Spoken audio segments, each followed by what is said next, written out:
Gusto nyo ba ng outing na libre o ilog na walang bayad?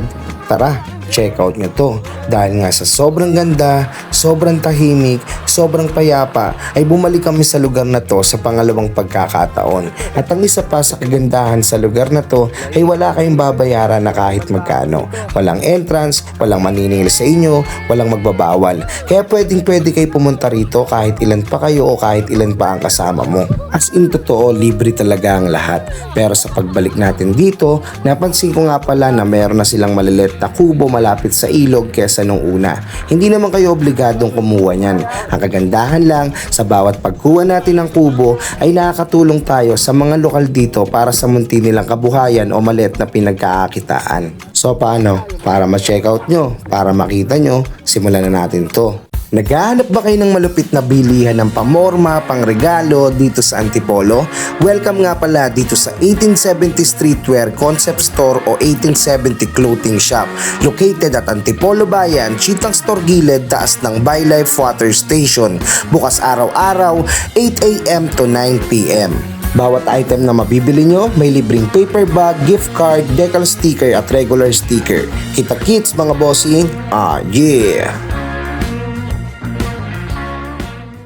Magsisimula yung kwento natin dito sa Upper Antipolo kung saan dito tayo nagkikita-kita. Dito rin tayo nagpapakarga ng gasolina, nagpapahangin. Dito rin tayo nagkakamustahan. Dito tayo nananalangin, humihingi ng gabay para sa isang ligtas na paglalakbay. At pag okay na, tara, biyahe na tayo dito sa Marilaki Highway hanggang sa makarating kami rito sa Veterans. Ito yung unang stopover natin dahil dito tayo namimili ng kailangan, mga bao na dadali namin sa lugar na pinupuntahan. Kumbaga pag nandito kami sa Marilaki Highway, dito kami lagi namamalengke dahil dito kumpleto ang lahat. Kumbaga isang hintuan lang, nandun na, makukuha mo na, mabibili mo na. At pag all set na, okay na, tara, biyahe tayo. Dito magsisimula mo nang ma-enjoy ang kagandahan ng Marilaki. Lalo sa gantong magandang panahon, sobrang nakaka-enjoy talaga ang biyahe. Walang traffic, malayo sa polusyon, sariwa ang hangin, at talaga namang nakakawala ng stress. Para ka nakakatakas sa kung anong isipin. Tignan nyo pa, di ba? Ang ganda ng kalangitan, ang ganda ng kapaligiran, ang ganda ng kalsada. At isa to sa hinahanap-hanap o binabalik-balikan ko sa bawat biyahe. Tuloy-tuloy lang ang handar hanggang sa makarating tayo sa pupuntahan. At nandito na nga tayo sa pinakang kanto ng Daraitan, kung saan pinauna ko na ang mga tropa dahil pansamantala tayo magpapahinga. At habang nagpapahinga, nakita tayo ng mga tropa dito. Nakilala nila tayo at nagpakuha ng litrato. Kung sakaling mapanood nyo to, shoutout sa inyo mga bossing. At bago nga pala tayo magpahinga dito sa kanto na to, dito muna kami nanggaling. Sa nakaraang video ko, marami nag-comment na mali daw yung daan sa may Daraitan at ang tamang daan daw palaiban ay doon sa may Martisim. Kasama ang buong tropa, sinubukan namin kung tama talaga yung sinasabi nila at kung may shortcut daw ba talaga rito. Ayon pa sa comment, 8 hanggang 9 na ilog daw yung kailangan namin tawirin. Nung una, ginawa namin yung best namin para talaga mapakita sa inyo at matuklasan yung daan na sinasabi nila. Bukod sa gusto kong makatulong sa iba para hindi na maligaw, gusto ko rin makabawi sa pagkakamali ko sa pagbanggit ng lugar sa nakaraan kong video. Nung una, kayang-kaya pa basic na basic, pero habang padami ng padami yung ilog na tinatawid namin, palalim na rin to ng palalim, palaki ng palaki, palawak ng palawak. At sabi din ng ibang lokal na umalalay sa amin ay mataas daw talaga yung tubig ngayon, lalo na sa pinakandulo kung saan hindi na talaga kayang tawirin ng motor at kailangan ng lakarin para makapunta kami sa ilog ng Laiban. Pero dito pa lang sa panglimang ilog, hindi ko inaasahang tatama yung center stand ko sa malaking bato at yun nga, nasira siya, lumaglag, kaya kinailangan itali. Mataas pa yung motor natin yan kaya paano pa yung mga tropa natin na may maliliit na motor. At dito nagsimulang magbago lahat ng plano. Dito rin nagkalinawan kung saan ba talaga kami papunta. Meron kami nakasabay na lokal dito, si Kuya. Yung umalalay sa amin simula nung umpisa. Siyang nag-guide sa amin. Tinanong niya kung saan ba talaga kami papunta. At ang sabi nga namin ay sa Laiban Dam. Sinabi ni Kuya na hindi ito yung way pa Laiban Dam. Pero ito daw yung Laiban. At may ilog din daw dito. Hanggang sa dumating din itong si Kuyang nakabit. Saktong galing daw siya sa Sitio Manggahan kung nasaan ang Laiban Dam. At siya nga ang nag-explain na magkaiba yung Laiban River at yung ilog doon sa may Laiban Dam ng Sitio Manggahan, Barangay Daraitan. Kaya kung ang hinahanap namin ay ilog ng Laiban, dito yun. Pero kung ang hinahanap namin ay yung Laiban Dam ng Sitio Manggahan, ay kailangan ulit namin bumalik para dumaan dun banda sa way pa Daraitan. Bali sa puntong to naging malinaw ang lahat na sa una ko palang video o nakaraang kong video ay nagkamali ako sa pagbanggit ng Laiban River. Yun palang sinabi ko dapat ay nasa pin location kami ng Laiban Dam sa Sitio Manggahan, Barangay Daraitan. Para makabawi sa pagkakamali na yun ay babaybayin natin yung tamang daan papunta doon sa Sitio Manggahan. Ibibigay ko rin sa inyo ang kompletong detalye para makapunta kayo.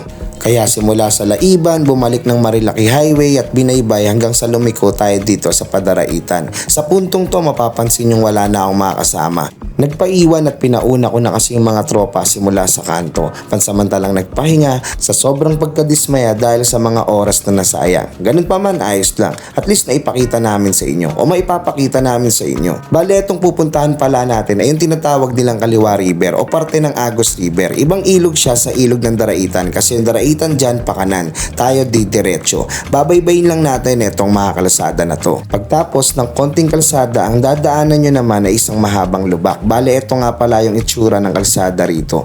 Medyo malubak siya, medyo mabato. Pero kayang-kaya naman. Basta dahan-dahan lang at dobling pag-iingat para na rin sa kaligtasan nating lahat. Alam nyo bang isa to sa nagpapasaya ng biyahe? Bukod kasi sa may magagandang tanawin ay talagang mararamdaman mo rito yung adventure na hinahanap mo. Kumbaga, masusulit mo yung buong biyahe. Wala kang ibang dapat gawin kundi enjoy na lang. Sa puntong to, nasalubong natin sa kalagitnaan si Boss Rolly. Sinubukan niya pala tayong balikan at hanapin dahil matagal-tagal na daw tayong nawawala sa linya.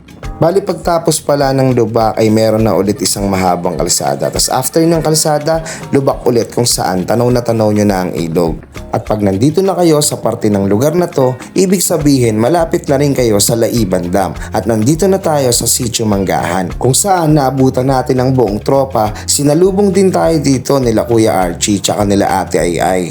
Pero sino nga bang mga to? Para klaro, sa una kong video, si Kuya Archie, yung lalaking naka-blue, siya yung lokal na napagtanungan namin. Siya rin yung nagturo ng bahay kung saan ba kami pwedeng tumuloy. Siya yung nagbantay habang nandito kami at siya rin yung umasikaso sa amin noong mga panahon na yon. Sila ni Ate Ai. Sa pagbalik namin dito, sa ibang bahay naman kami tumuloy dahil sa mas madami kami. Pero baka malito kayo akala ko ba libre, bakit kumuha kayo ng bahay? Kaya kami kumuha ng bahay para may paglalagyan kami ng mga gamit at may paparadahan kami ng mga motor dahil nga sa sobrang dami namin nung araw na to. Libre ang ilog, libre ang pagpunta rito, walang entrance, wala kang babayaran na kahit ano. Hindi ka rin obligadong kumuha ng cottage o kahit anong kubo, optional yan kumbaga. Nasa yan kung anong gusto mo o kung saan ka mas komportable. Ang kagandahan lang sa bawat pag-avail natin ng mga bagay-bagay dito ay nakakatulong tayo sa munting kabuhayan ng mga lokal dito sa lugar. At nga pala nung okay na kami, nakakilos na yung mga tropa, nag-aasikaso ng mga pagkain at ng mga baon namin sa araw na to.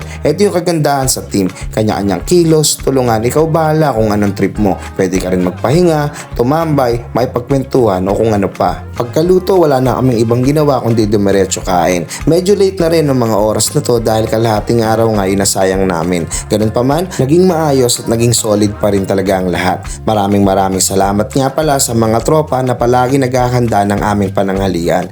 Thank you sa inyo mga utol. Pagkakain, eto kami.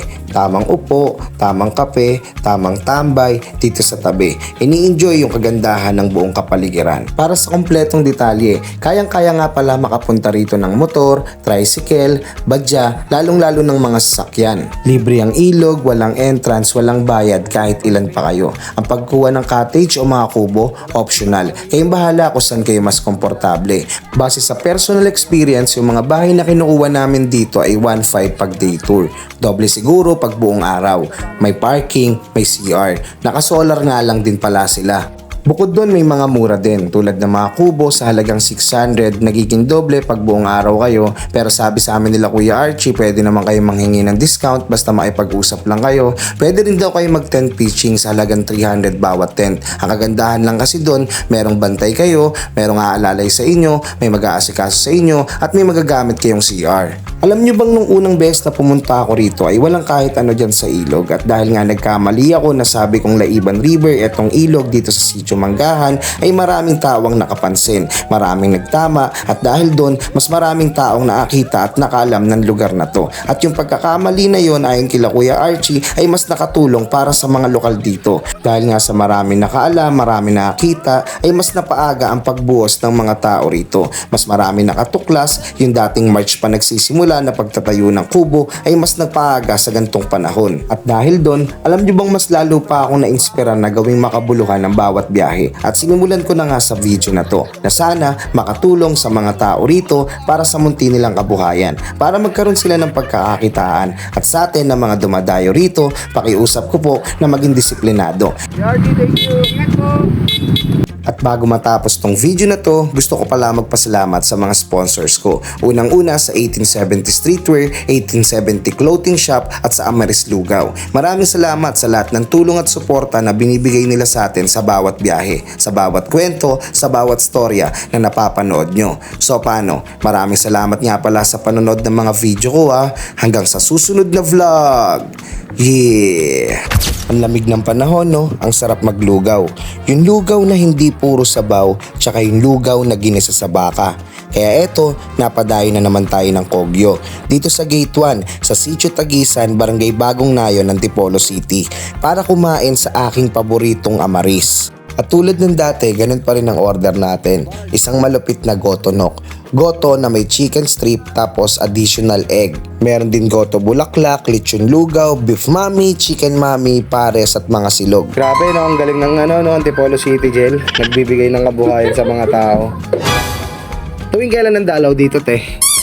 Tuwing umaga. Tuwing umaga. Tuwing gabi. Pagdating ko rito, nakita ko rin yung mga pagbabago dito sa Amaris. Sabi nila, tuloy-tuloy raw ang buhos at pagdating ng iba't ibang tao para kumain dito. Kaya nag-adjust na rin sila ng pwesto para magkaroon ng komportabling kainan para sa ating lahat. Bukod sa labas, pwede na rin po kayo kumain mismo dito sa loob ng Amaris. So paano? Kita-kits tayo dito Amaris Lugaw located at Sitio Tagisan, Kogyo Gate 1, Barangay Bagong Nayon, Antipolo City.